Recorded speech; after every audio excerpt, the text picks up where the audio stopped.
ओडिया पिला एई सरकार रे ओडिसा रे चाकरी करिवे तो सर आ कौन सब करा जाउची कारण करिवनी केवल मानस बाबू मु बड़ दृढ़तार सो को ओडिया पिला चाकरी करिवनी चाकरी दबो मु किछि वर्ष पूर्वे किछि दिन किछि मास पूर्वे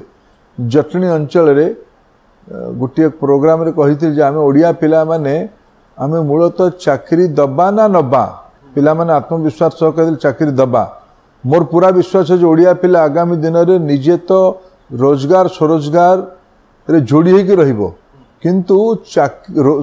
रोजगार दबा क्षमता को आसीबो अमर दायित्व ओडिशार पिलामानक भितर थिबा संभावना को संभव रे परिणत करेबा पॉसिबिलिटी को रियलिटी रे परिवर्तित करेबा।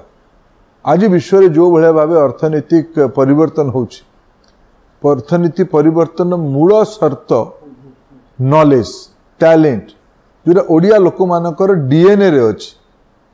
सीए टैलेंट और नॉलेज आधार जो नुआ अर्थनीति विश्व रे होछि ओडिशा काहे की पछर रखिबो हमर सरकार से प्रति ध्यान दउछि एठिकार न्यू एज इकोनॉमी को आनिमार व्यवस्था एठी करा जाउछि।